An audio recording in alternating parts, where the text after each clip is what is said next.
조이 수인록이라는 사람이 이런 말씀을 했습니다. 교만은 인간의 영혼이 맨 처음 입었다가 맨 나중에 벗는 옷이다. 사실 제가 누구의 말을 설교 시간에 잘 인용하지 않습니다. 왜냐하면 주님 말씀이 가장 귀하고 주님 말씀이면 충분하지만 제가 이분의 이야기를 소개하는 것은 우리가 가지고 있는 이 교만의 원죄에 대해서 너무나 잘 설명을 하고 있습니다. 들어보세요. 교만은 인간의 영혼이 맨 처음 입었다가 맨 나중에 벗는 옷이다. 우리가 제일 먼저 짓는 죄가 교만이고요. 죽을 때까지 짓는 죄가 교만이라는 겁니다.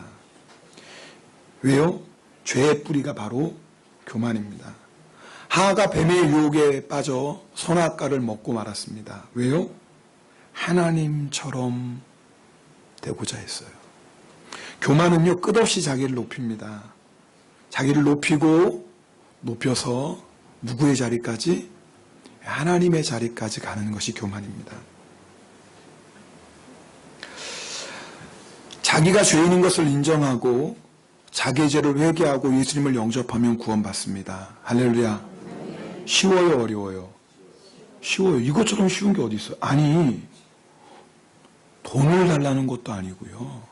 고행을 하라는 것도 아니고 내가 죄인인 것을 인정하고 나의 죄를 회개하고 예수님을 내가 영접하면 구원받는데 이것처럼 쉬운 게 어디 있어요? 그런데 이게 너무나 어려운 사람들이 있습니다. 누구예요? 교만한 사람입니다. 교만한 사람은 내가 죄인인 것을 인정하고 싶지 않습니다. 교만한 사람은 무엇보다도 내 인생의 주인의 자리를 그 누구에게도 내어주고 싶지 않습니다. 내가 주인인데, 내 인생의 주인은 난데 왜 내가 예수라는 그 사람을 나의 주인으로 영접해야 돼? 교만한 사람은요, 그것이 죽기보다도 힘듭니다. 그래서요, 교만한 자는 구원을 받을 수가 없는 것입니다. 그러나 이 교만의 문제는 예수님을 믿지 않는 사람들만의 이야기는 결코 아닙니다. 우리 옆에 분하고 인사해 볼까요? 겸손하십니까? 교만하십니까? 시작. 아니, 설교 시작한 지 5분도 안 됐는데 주무시는 분들이 이게 또 왜 좋아하래요? 희한하네. 응? 그런데 여러분, 절대 그런 질문에 대답하시면 안 돼요. 겸손하세요 라고 하든지 씩 웃든지 둘 중에 하나 괜히 거기다 대고 교만을 했다간 큰일 납니다. 평생 원수됩니다. 여러분, 오늘 제가 교만에 대해서 설교하는 날은 아닙니다. 근데 교만이 어떤 죄인지를 우리가 바로 알아야지 그 다음 말씀이 우리에게 더 중요하게 다가오기 때문에 그렇습니다. 교만이 얼마나 무섭냐면 야고보서 4장 16절에는 하나님은 고만한 자를 물리치시고 겸손한 자에게 은혜를 주신다고 그랬어요. 베드로전서 5장 5절에 보면 하나님은 교만한 자를 이번엔 대적하시고 뭐예요? 하나님 누구랑 싸우신다고요? 교만한 자와 싸우신다라는 거예요. 생각해 보세요. 하나님을 믿는 우리에게 내가 너와 싸우겠다. 이것처럼 무서운 것이 어디 있어요? 하나님 누구랑 싸우신다고요? 교만한 자와 싸운대요. 잠언 15장 25절에 보면 하나님은 여호와는 교만한 자의 집을 허신다 그랬어요. 교만하면 나 혼자 망하는 게 아니에요. 교만은 그 한 사람 때문에 그 집안이 망하는 거예요. 그래서 잠언 16장 18절 말씀, 이 말씀을 함께 읽겠습니다. 교만은 패망의 선봉이요 거만한 마음은 넘어짐의 앞잡이니라. 우리가 경계해야 될 가장 첫 번째 죄가 교만이고요. 우리가 날마다 구해야 될 가장 중요한 것이 겸손한 마음입니다. 여러분, 겸손을 왜 구해야 됩니까?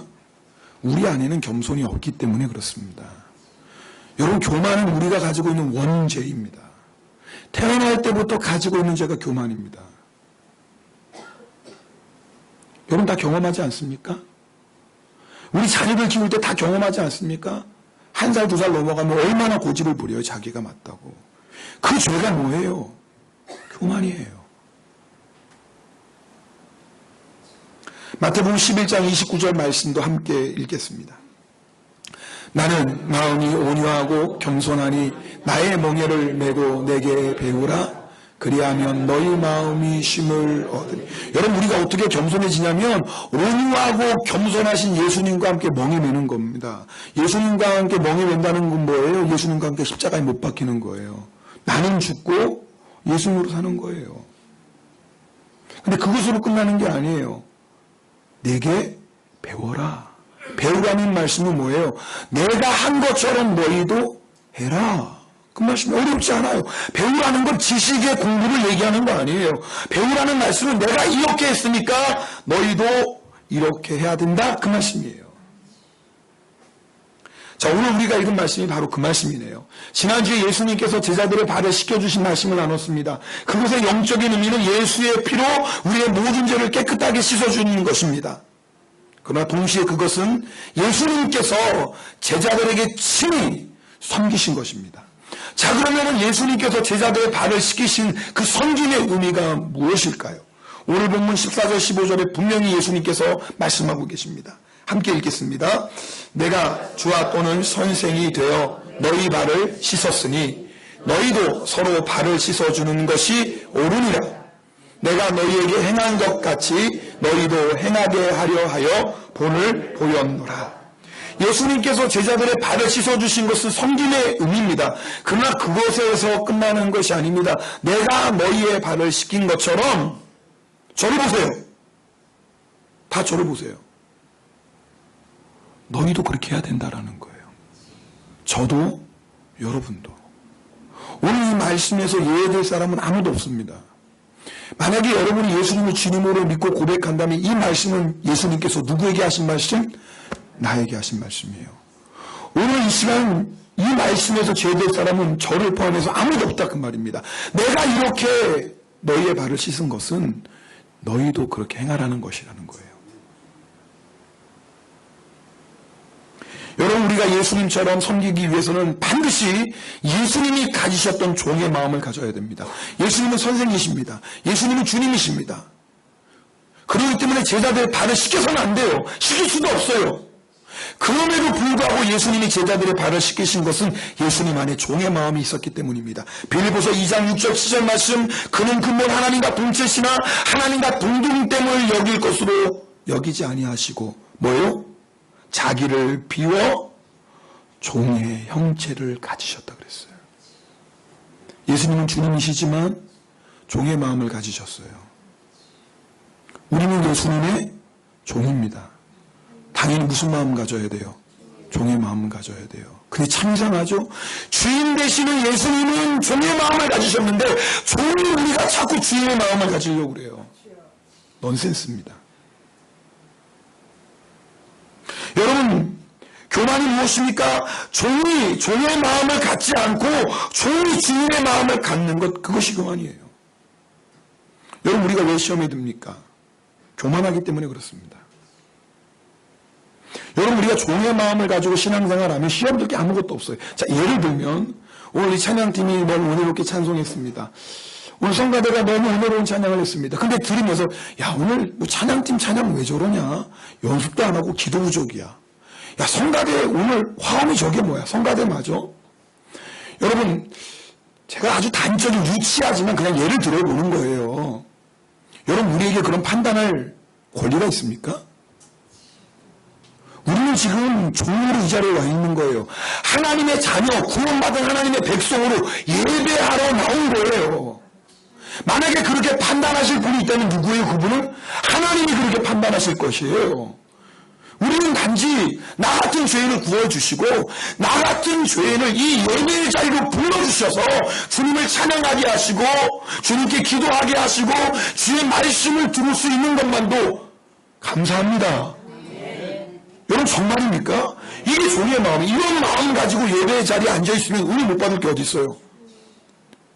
세상의 수많은 사람들 가운데 나 같은 죄인을 사랑하셔서 나를 주의 백성 삼으시고 나를 주의 자녀 삼으시고 나를 친히 예수 그리스도의 종 삼으셔서 예배 자리에 불러주신 그 은혜를 기억한다면 그저 이 자리에 앉아있는 것 자체가 감사합니다. 종의 마음 가지고 예배해야지. 그것이 하나님이 기뻐하시는 마음이에요. 주님의 마음 가지고 예배드리면 안 돼요. 봉사도 마찬가지입니다. 여러분, 우리가 봉사할 때 누구의 마음으로 봉사해야 돼요? 주님의 마음으로 봉사하는 거예요. 아멘입니까? 그게 주님의 마음으로 봉사할 수 있어요. 마치 내가 주인인 것처럼 행세를 해요.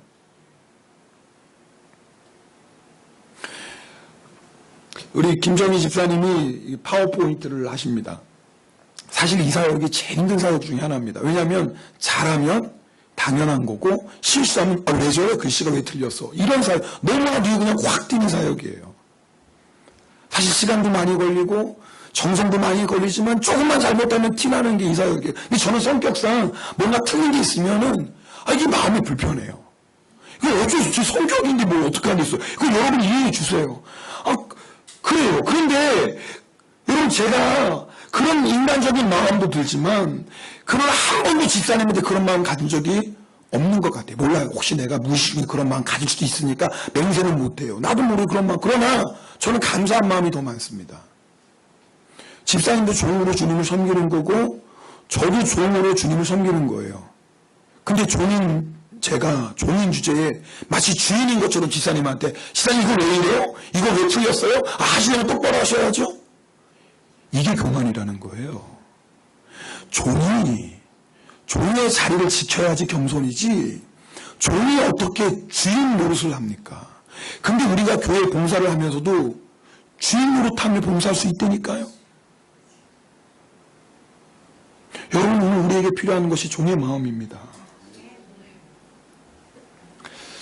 제가 가끔씩 주차장 이게 가다 정리해야 하는데 보면 이렇게 쓰레기도 있고 또 좀 이렇게 좀 지저분해요.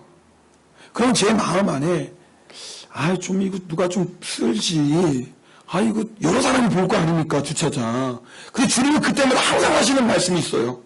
뭐라 그래요? 네가 해라. 주님은 너무나 간단해요. 복잡하죠. 네가 해라. 너 주인이냐?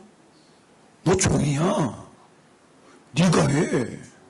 누가 안 한다고 말할 게 어딨어. 네가 하면 되잖아. 주님 맞습니다. 나 종인데.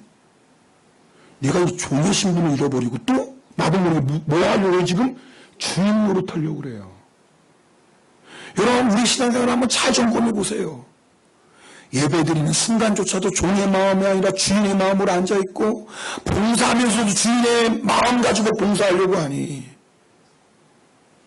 여러분, 우리 안에 다툼이 왜 일어납니까? 교만하기 때문에 그렇습니다.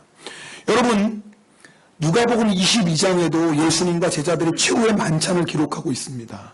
예수님께서 빵을 들어서 말씀하십니다. 이것은 너희를 위한 나의 몸이니 이것을 행하여 먹을 때마다 나를 기념하라 말씀하세요.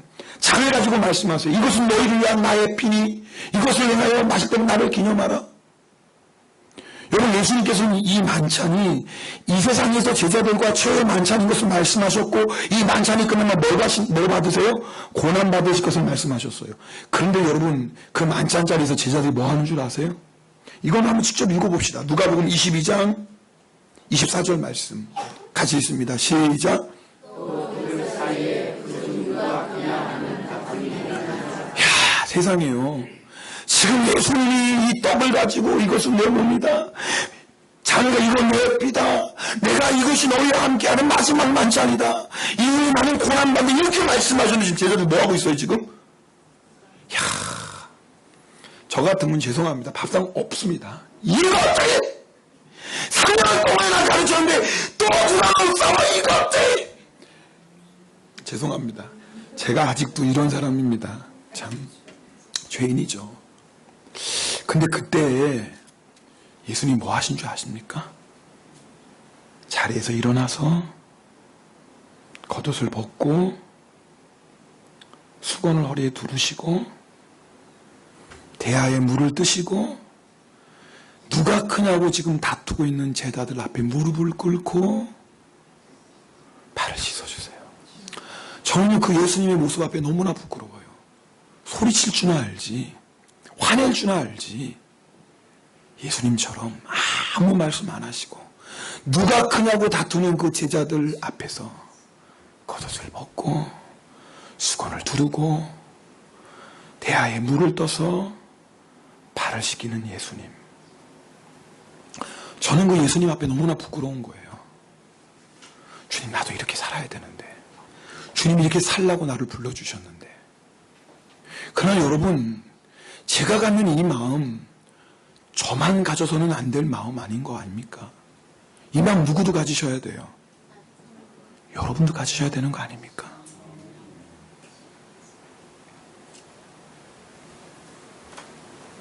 섬김은 선택이 아니라 의무입니다. 14절 말씀 함께 읽겠습니다. 14절입니다.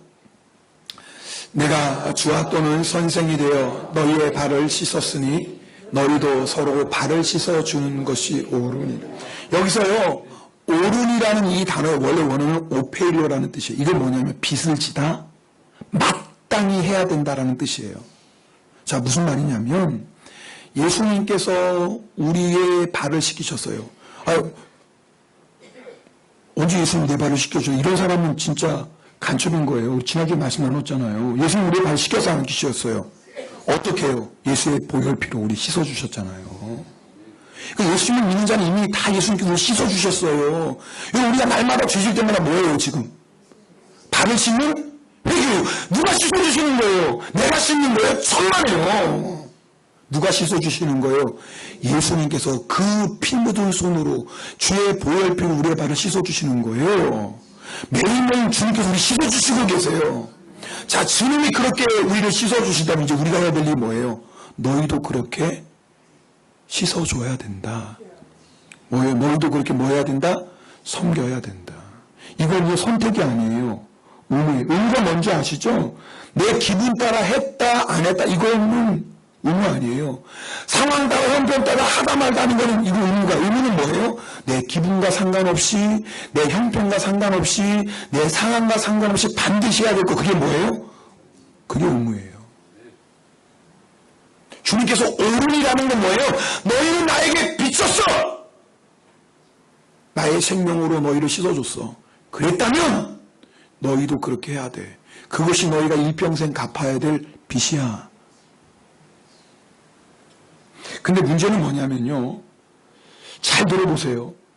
오늘 이 시간 예배드리는 여러분도 나름대로 섬기고 있을 거예요. 교회를 섬기기도 하고 또 성도들을 섬기고, 그렇죠? 다 여러분 나름대로 섬기고 있어요. 근데 문제는 뭐냐면 섬김의 주도권을 내가 가지고 있는 거예요.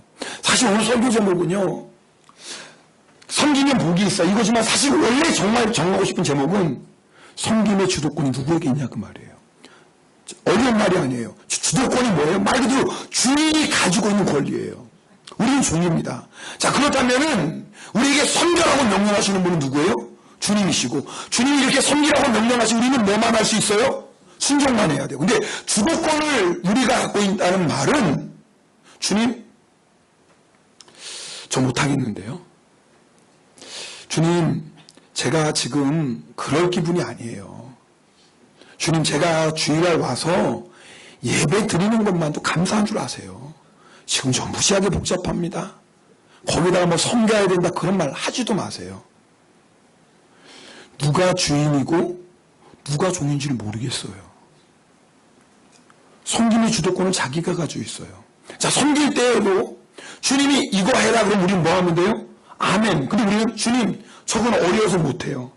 저거 힘들어서 못해요. 그거 지저분해서 못해요. 그리고 섬김의 내용을 누가 결정해요? 내가 결정해요. 여러분 그렇지 않나요? 한번 잘 생각해 보세요. 무엇을 섬길지를 내가 다 정해요. 주님이 너 이거 해라 저거 해라 그렇게 내 말씀하셔도 의미가 없어요. 내가 하기 싫으면 안 하고 내가 하고 싶은 거 하는 거예요. 여러분 내가 아무리 하기 싫고 내가 잘 못하는 것이라 할지라도 주님이 그렇게 섬기라고 명령하셨다면 거기에는 반드시 주님의 뜻이 있는 줄 믿습니다. 우리가 깨닫지 못해도 내가 이해하지 못해도 너 이렇게 섬겨라고 말씀하실 때는 거기에 주님의 놀라운 섭리가 있습니다. 예수님께서 가나 혼인잔치 하실 때 거기 있는 종들에게 말씀하십니다. 이 항아리에다가 물을 가득 채워라. 지금 뭐가 떨어졌어요? 뭐가 떨어졌어요? 포도주. 근데 거기다 뭘 채우라는 거예요? 말이 돼야 하는데요. 도대체 이런 말이 어디 있어요? 지금 포도주가 떨어졌는데 뭘 물을 채우래요? 여러분 섬김의 주도권이 만약에 종들에게 있으면 종들이 했을까요? 안 했을까요? 안 하죠. 말이 되는 거예요. 포도주가 떨어졌는데 왜 거기다가 물을 채워요? 섬김의 주도권이 만약에 종들에게 있으면 종들은 절대 안 했을 것입니다. 근데 섬김의 주도권을 예수님이 가지고 계세요. 종들은 뭐 했어요? 그대로 순종하였더라. 그것도 뭐예요? 아기까지 치웠어요. 완전히 순종했어요. 그때 어떤 역사가 일어나요? 물이 포도주로 변하는 역사를 체험하게 됩니다. 여러분, 순종할 때 우리가 물이 포도주로 변화되는 역사를 체험하게 됩니다. 여러분 인생에 그런 체험이 있습니까? 내가 이해할 수 없었고 내가 도무지 감당할 수 없는 말씀이지만 주의 말씀에게 순종했을 때 물이 포도주로 변하는 역사. 섬김의 주도권을 우리가 주님께 넘겨드릴 때만 일어나는 역사예요. 여러분, 우리가 섬김의 주도권을 내가 가지고 있는 결정적인 이유가 있습니다. 섬김, 그럼 우리 안에는 항상 선이 하나 그어져 있습니다. 선이 하나 쫙 그어져서 이쪽에 있는 사람, 그럼 이 사람은 내가 섬길 만한 사람이야. 나 이 사람 섬기는 거 너무 좋아. 맞아, 이 사람은 섬길 만한 가치가 있어. 이쪽에 있는 사람, 왜 섬겨? 이 사람을 내가 왜 섬겨야 돼? 어휴, 죽어도 못해 난. 여러분, 우리는요, 섬긴다고 하면서도 내 마음 안에 선을 그어놓고 섬길지 말지, 이 사람을 섬겨야 될 사람인지 아닌지 누가 결정해요? 내가 다 결정합니다. 내 마음대로. 여러분, 왜 섬김의 주도권을 주님께 내어드리는 게 중요한 줄 아세요? 섬김의 주도권을 내가 가지고 있으면 그건 섬김이 아닙니다. 섬김의 가장 핵심은 뭐냐면 예수님께 대한 온전한 순종입니다. 여러분, 예수 안 믿는 세상 사람들도 섬깁니다. 어떤 면에서는 예수 믿지 않는 세상 사람이 더 봉사활동 열심히 합니다. 근데요, 잘 들으셔야 돼요. 그건 예수님과 상관없는 거예요. 왠 줄 아세요? 그 섬김의 주도권을 누가 가지고 있어요? 자기가 갖고 있어요. 그래서 뭐예요? 누구를 섬길지, 언제 섬길지, 어떻게 섬길지, 무엇을 섬길지 다 누가 결정해요? 내가 결정해요. 내가 결정해요. 그죠? 그럼 그렇게 열심히 섬긴 다음에 누가 만족해요? 내가 만족해요. 나 에라이야. 나 참 사람 괜찮지.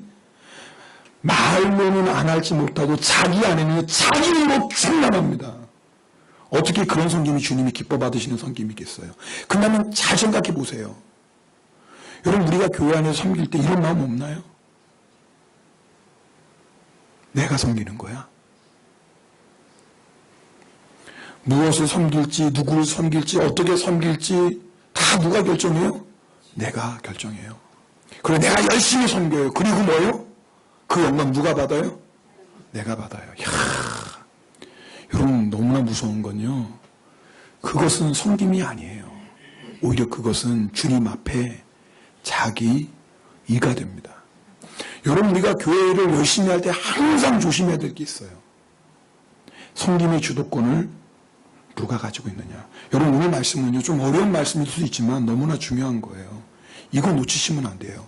왜? 예수님께서 내가 너희를 섬긴 것처럼 너희도 서로 섬기라고 말씀하셨잖아요. 우리가 오늘 지금 그 말씀 나누고 있는 거예요.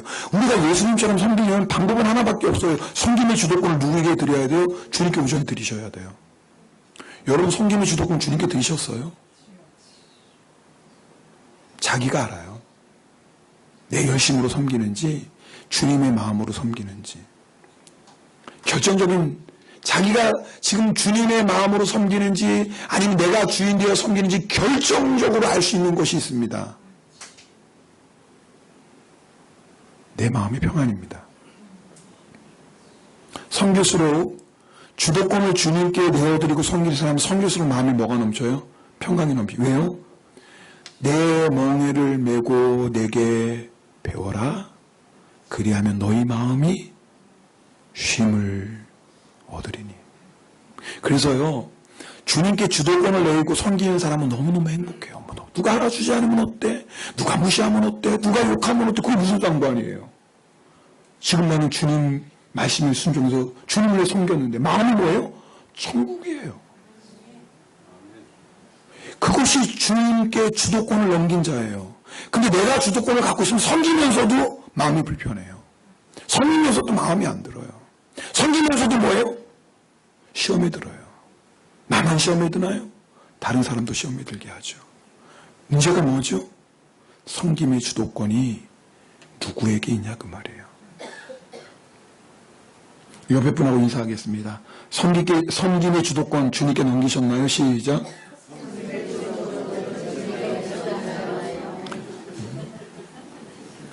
이게 지금 무슨 말인지 모르시는 분들이 두 분 계세요, 지금 이게. 섬김의 주도권은 이게 무슨 말이에요? 큰일 났네. 뭐 어떡하겠어요. 진도로 나가야 되는데. 끝나고 속장님들이 물어보세요. 속장 중에서 헤매는 분이 있다. 그러면 오 주여 이거 어떡합니까? 참. 근데요. 참 놀라운 건요. 우리는 종으로서 마땅히 섬겨야 되는데 섬길 때 주님께서 우리에게 복을 내려주세요. 참 이상해요. 우리는 마땅히 해야 될 것을 한 거거든요. 근데 주님께서 우리에게 복을 내려주세요. 자, 섬길 때 주님께서 우리 주시는 축복 잠깐 나누려고 합니다. 첫 번째, 교만해지지 않아요. 여러분 앞에서 말씀드렸죠. 교만이 얼마나 무서운 죄인지. 근데 교만의 죄의 특징이 있어요. 자기가 몰라요. 자기가 몰라요. 다른 죄는 자기가 제일 먼저 합니다. 누구 것을 훔쳤다? 자기가 제일 먼저 알아요. 훔치는 순간 알아요. 거짓말했다? 거짓말하는 순간 자기가 제일 먼저 알아요. 그런데 교만의 죄는 참 무서운 것이 주변에 있는 사람들은 다 아는데 나만 몰라요. 교만한지. 여러분 내가 교만한지 아닌지 진짜 알고 싶으면 어렵지 않아요. 여러분과 아주 가까운 가족, 가까운 사람에게 직접 물어보세요. 여보, 솔직히 얘기해줘. 나 절대 화 안 낼게. 집사님, 진짜 나 화 낼 테니까요. 솔직히 얘기해 주세요. 저 겸손해요, 교만해요? 물어보세요. 진짜 여러분이 진실한 마음으로 듣고자 한다면 대답 들으실 수 있어요. 절대 어렵지 않아요. 근데 저한테는 물어보지 마세요. 저는 다 겸손하다고 말합니다. 왜냐하면 분명히 목사님 저도 저 시험에 안 들어요. 정말 시험에 안 들어요. 솔직히 그래서 진짜 솔직히 얘기해줬다면 다 시험에 듭니다. 지는 얼마나 겸손하다고 나한테 뭐 교만하다 말하고 말이야. 아이고 참 목사면 나야? 이러고 나오니까 저는 절대 얘기 못해요. 그러니까 저한테 절대 물어보지 마세요. 거짓말할 수밖에 없으니까 뭐 어떡해요. 그러니까 저한테 묻지 마시고 옆에 있는 사람에게 물어보세요. 여러분 왜 이게 무서운 줄 아세요? 예수님은요 세리와 창녀까지도 용서해 주시는 분이에요. 예수의 피가 용서하지 못할 죄는 하나도 없어요. 회개하면 그 어떤 죄도 주님이 용서해요. 왜? 주의 보혈의 능력이 있습니다. 근데 문제는 교만한 자는 회개할지를 몰라요. 왜요? 교만해질수록 다른 사람의 죄는 잘 보이니 누구의 죄는 안 보여요? 나의 죄는 안 보여요. 이걸 어떻게 해요? 그럼 나만 피해자야? 나만 억울해? 그러고는 여러분 아셔야 돼요. 지금 교만이 심각해진 거예요, 지금. 교만이 심각해진 거예요. 그런데 나도 모르게 교만해지는 이 교만의 죄에 넘어지지 않는 유일한 방법이 있어요. 섬기는 거예요. 종의 마음으로 섬기는 자 안에 교만은 틈탈 수 없어요. 이게 섬김의 복이에요. 교만하면 하나님이 물리치십니다. 교만하면 하나님이 대적하십니다. 하나님은 교만한 자의 집을 허십니다. 빨리 망하고 싶으면 간단해요. 교만해지세요. 그러면 일순위로 망해요. 여러분 그런데 그 교만한 죄 하나님이 물리치시고 하나님이 대적하시고 하나님이 허무시는 그 교만한 죄에 빠지지 않는 유일한 방법이 뭐냐면 종의 마음 가지고 섬기기 시작하면 교만이 절대 우리를 사로잡을 수 없습니다. 두 번째 우리가 섬길 때 주시는 축복이 있습니다. 변화의 역사를 체험합니다. 섬김이 왜 변화의 역사를 일으킬까요? 섬김은 나를 내어주는 희생이기 때문에 그렇습니다. 섬김이 바로 사랑이에요. 어느 부부의 이야기입니다. 이 부부는 미국 이민을 가기 전 8년 동안 시어머니를 모셨습니다. 손위로 형님들과 누님들이 있었지만 아무도 어머니를 모시는 사람이 없었기 때문에 이 집사님 부부가 기꺼이 어머니를 모셨습니다. 그리고 8년 동안 어머니를 모시다가 형님들과 누님들에게 어머니를 부탁하고 미국으로 이민을 갔습니다. 팔순이 된 모모는 자식이 7명이나 있었는데 아무도 모시지 않아서 홀로 사는 처량한 시대가 되었습니다. 급기야는 대소변도 가리지 못하고 외출했다가 자기 집도 찾지 못하는 상태까지 갔어요. 오늘 한국에 있는 형님으로부터 전화가 왔습니다. 이 집사님께.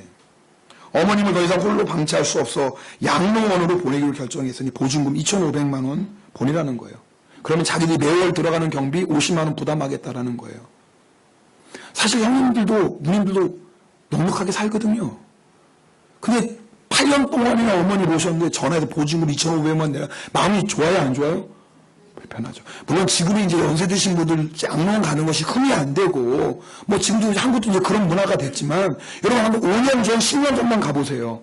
부모님 양로원 보내는 건 정말 쉬운 일이 아니었습니다. 정말 자식이 부모님을 도저히 모시지 못할 형편이나 부모가 없는, 자녀가 없는 부모님이 양로원 갔지, 여러분 자녀들이 있는데 양로원 가는 경우는 정말 극히 드문 경우 아니었습니까? 그래서 어머니에 관한 일이기에 마음이 불편하지만 그렇게 하겠다고 얘기했어요. 그런데 그 옆에서 아내 되는 집사님이 그 남편의 얘기를 듣다가 이렇게 나서는 거예요. 여보, 자식들이 7남매나 되면서 어머니를 양로원에 보내는 게 말이 되나요? 정 그렇다면 내가 어머니를 모시겠습니다. 그 말을 듣는 남편의 눈시울이 뜨거워집니다.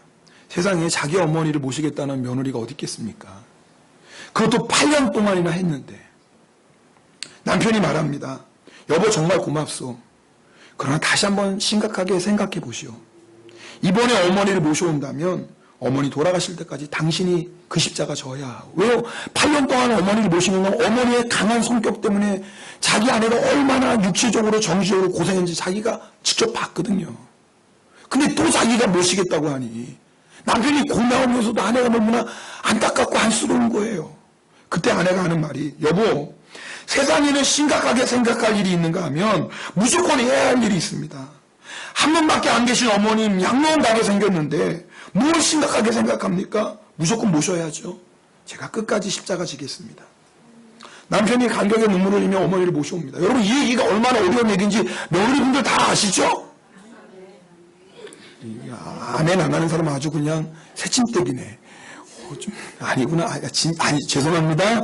여러분들 그 믿음이 이제 금방 올라가신 건데 제가 실수했어요. 아멘 안 하시면은 목사님 무슨 말씀이에요? 당연하죠. 그래서 아멘 안 하셨죠?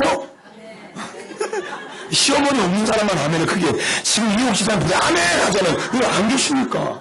야 지금 이 아멘 안 하는 분들은 아멘 크게 하시는 분이 이게 꼭 우리 헌금합시다 그러면 누가 아멘 크게 해요? 돈 없는 사람들은 하여튼 아멘 크게 안 되니까요. 왜 어차피 받을 게 없는데 뭐 아멘도 크게 해야지. 어디까지 했어요? 이사님 하도 아멘 크게 하는 바람에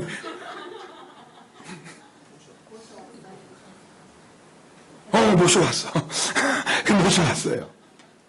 근데 이 모셔오는 순간부터 이 며느리가 외출할 수 없는 거예요. 왜요? 시어머니 똥 좀 가려줘야죠. 기저귀 갈아줘야죠. 쌌으면 씻어줘야죠. 몸이 너무 힘든 거예요. 근데 생각지 못했던 변화가 일어나요. 어머니가 변하기 시작해요. 그 아내의 모습을 보는 남편이 얼마나 아내를 너무너무 극진히 사랑하는 거예요. 더 놀라운 건 자녀들이 그 어머니를 보면서 변화되기 시작해요. 상교육이죠. 더 놀라운 건 미국을 방문했던 형님들, 형수님들, 누님들이 그 모습을 보고 자기들의 불효를 회개하는 겁니다. 그리고 뭐라고 고백하냐면 너희들이 믿는 예수라면 나도 이제 예수 믿겠다. 야, 놀랍죠? 사랑의 섬김은요 반드시 변화의 역사를 일으킵니다. 혹시 여러분 가운데 내 남편이 왜 이렇게 안 변하지? 내 아내는 왜 이렇게 안 변하지? 우리 자식들은 왜 이렇게 안 변하지? 저에게도 해당되는 얘기예요. 문제가 어딘 줄 아세요? 물론 남편이 잘못될 수 있어요. 아내의 잘못될 수 있어요. 자식들에게 문제 있을 수 있어요. 그래 여러분 누구에게 문제 있다고 하면 절대 그 문제 해결 안 됩니다. 문제를 해결하는 방법은 너무나 간단합니다. 섬기면 돼요. 그런데 우리가 한 가지 기억해야 될 것이 있습니다. 내가 섬겨도 변화되지 않는 사람이 있을 수 있어요. 여러분 예수님께서 그렇게 섬기셨는데 끝까지 안 변하는 사람 누구예요? 네, 가룟 유다는 항상 있어요. 예수님이 직접 그 말 앞에 무릎을 꿇고 발을 씻겨줬음에도 불구하고 가룟 유다가 그 다음에 어디 갑니까? 제사장들에게 갑니다. 우리가 그렇게 주님의 마음으로 섬겨도 변하지 않는 사람이 있어요. 여러분 낙심하지 마세요. 변화될지 안 될지 주관은 누구에게 있어요? 주님께 있어요. 우리는 종은 오직 섬길 의무만 있는 줄 믿습니다. 그런데요 그 다음에 놀라운 역사가 일어나요. 내가 섬기는 그 사람은 변하지 않아도 섬길 때 반드시 변화되는 사람이 있습니다. 그게 누군 줄 아세요? 바로 나예요. 어떻게 하셨어요? 바로 나예요. 왜인 줄 아세요? 내가 예수님의 마음으로 섬길 때 그 사람들은 나를 통해 예수님을 보게 됩니다. 나를 통해 예수님을 보게 됩니다. 그래서 변화돼요. 근데요, 섬기는 나는 직접 예수님을 만나게 됩니다. 동방의 박사들이 유대인의 왕으로 오신 예수님을 만나기 위해서 이스라엘로 갑니다. 어디로 갔어요? 예루살렘으로 갔죠. 예루살렘 어디로 갔겠어요? 왕궁 가죠. 왜요? 유대인이 왕으로 태어나시면 당연히 예루살렘의 왕궁에 태어나실 거 아닙니까? 거기 예수님 만났어요? 못 만났어요? 못 만났어요. 높은 자리는 우리 예수님 안 계세요. 동방 박사들이 어디서 예수님을 만납니까? 가장 작은 마을 베들레헴. 베들레헴에서도 어딘 줄 아세요? 마굿간. 마굿간에서도 어딘 줄 아세요? 말구유. 여물통이에요. 이 세상에서요, 여러분 아무리 가난한 부모도 자기 자식 낳아서 여물통에 누이는 부모는 없어요. 아무리 가난해도 절대 그렇게 하는 부모는 없어요. 이 세상에서 우리 예수님처럼 가장 낮고 천한 자리에 누우셨던 분은 없어요. 예수님은 여물통에 누우셨다니까요. 근데 어디서? 바로 그 가장 낮은 자리에서 예수님을 만나요. 높은 곳에 예수님 안 계세요. 여러분, 남을 지배하고 다스리는 자리, 남들이 부러워하는 높은 자리, 내 목소리를 높이고 주인 인쇄하는 자리, 대접받고 싶은 자리, 거긴 절대 예수님 만날 수 없어요. 예수님 그런 자리에 안 계세요. 예수님 만나고 싶으세요? 아멘을 안 하시네. 예수님 만나고 싶으세요? 방법은 하나밖에 없어요. 낮은 자리에 내려가셔야 돼요. 겸손하게 섬기셔야 돼요. 그거 아니고는 주님 만날 방법이 없어요. 우리가 가장 낮은 자리에서 섬길 때 주님 만나는 이유는 간단해요. 하나님은 교만한 자를 대적하시되 겸손한 자에게 은혜를 주시기 때문에 그래요. 여러분, 내가 낮은 자리에서 섬김의 주도권을 주님께 내어드리고, 주도권을 내가 가지고 섬기는 건 섬김이 아니라고 그랬어요. 그런 섬김은 나를 교만하게 한다고 그랬어요. 그런 섬김에서는 다툼과 분열밖에 안 나요. 내가 주님의 마음을 가지고 섬김의 주도권을 주님께 내어드리고 섬기기 시작할 때 우리에게 놀라운 축복이 부어집니다. 주님의 임재가 부어져요. 여러분, 사실 예수님은 우리에게 가장 간절한 게 뭐예요? 주님의 임재 아닌가요? 주님이 나 사랑하시고 주님이 나와 함께 하시고 지금도 주님이 나를 지키시고 나를 인도하시는, 여러분, 우리가 이런 주님의 임재의 확신만 있으면 이 세상 두려울 거 하나도 없습니다. 무서울 거 하나 없어요. 주님이 지금 나를 사랑하시고 나와 함께 하시고 나를 인도하시고 두려울 게 뭐 있어요? 1000만 명이 나를 두려워도 두렵지 않아요. 근데 이 주님이 이제 딱 떠나가면 일마다 사건마다 문제마다 다 걱정, 염려와 두려움인 거 아세요? 주님의 임재를 잃어버리면 우리는 못 삽니다. 형식적인 신앙생활을 할 수 있겠지만 기쁨과 감격과 능력의 신앙생활은 불가능합니다. 그런데 그 주님의 임재가 어느 곳에 있습니까? 낮은 자리, 섬기는 자리.